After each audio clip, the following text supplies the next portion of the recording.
Good morning. Welcome to another edition of Coffee with Tea. I'm your host, the amazing Tea Street. Today's mug is the Adam H mug.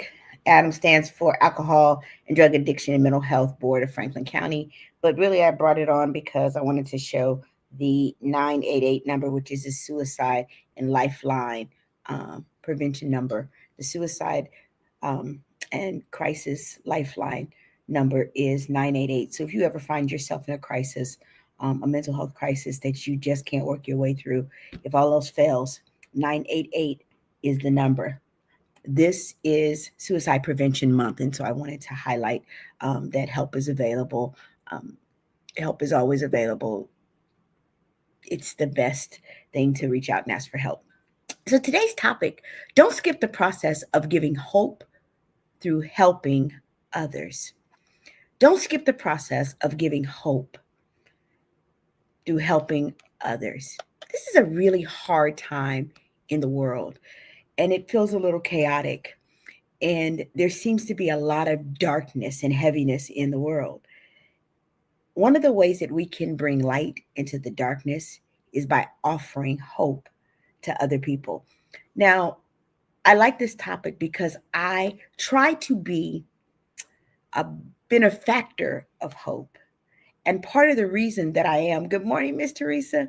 And part of the reason that I am a benefactor of hope is because I have been the recipient of other people offering me hope at times in life where I and my circumstances felt hopeless.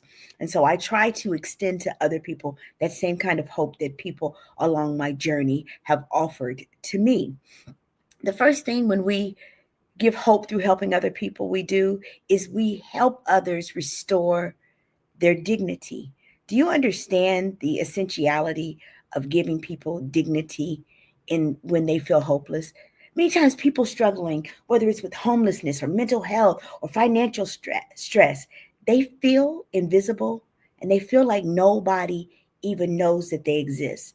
But a small act of help can restore their sense of self-worth. A warm meal. If you don't feel comfortable giving people on the street money, go buy them a warm meal, a kind word.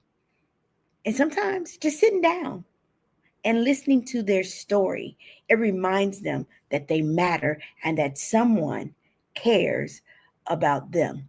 Helping others says, I see you. When people have reached out to me at my lowest points in life, the greatest thing wasn't whatever they gave. It was when they took a moment to say, hey, T, I see you.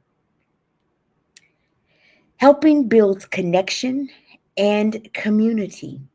People are like, why is that important? Because hope grows when we connect it to other people. When I have hope and I connect to you, I also then give you hope. So two of us now having connection, some hope. When we reach out to other people, we strengthen the bonds of community. You don't have to do big grand gestures, y'all. You can do something. Volunteer at a food bank, mentor a kid. If you're good at math, go into our schools. Our kids need you to tutor them in algebra. Do that.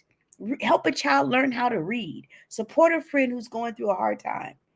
Every act that we do for other people says to them, we're in this together. Isolation, when people feel isolated from the world, personally, spiritually, I think the enemy gets busy. He likes it when we're isolated. But I'll say that it breeds despair. But connection, real human connection, plants seeds of hope. And I don't know about you, but there are seasons of life when all I need is a seed of hope.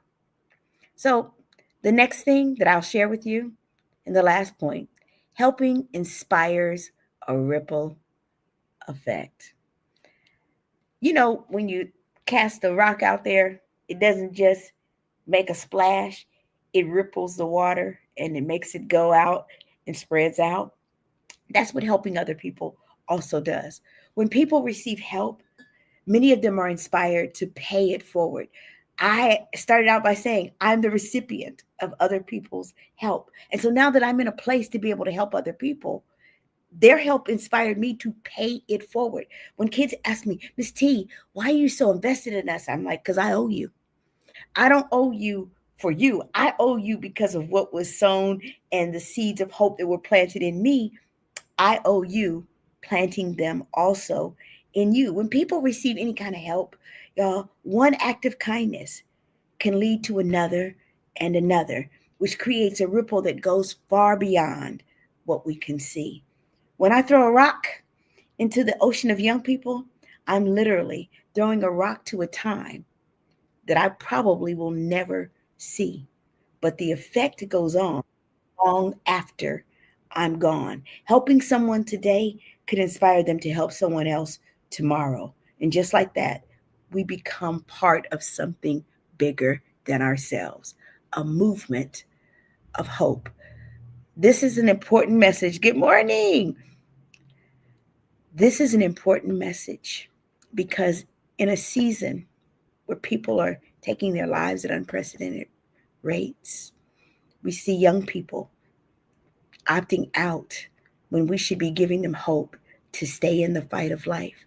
That's why I opened today with the Adam mug and the 988 number, which is the suicide and crisis lifeline. Give someone hope today because when we give people hope, it restores their dignity, it helps build connection and community, and it helps inspire a ripple effect. Throw the rock of kindness today, y'all. But don't hide your hand. Throw the rock. Good morning, Erica. Good morning, Kenneth. Good morning, Miss Woods. Good morning, Alana. Good morning, Diana. Diana, thank you so much for all the rocks that you throw out there to help other people. That has now become a movement. I just wanted to tell somebody today, don't feel hopeless. Help is on the way. And guess what, y'all? We have a responsibility to show up as that help. On the Amazing T Street, there's absolutely positively nothing amazing in me that's not in each and every one of you. Each one of us has the capacity to give hope through helping other people. So, whatever you do, don't skip the process. Have an amazing day, y'all. Thank you so much for coming on to support me. I appreciate y'all.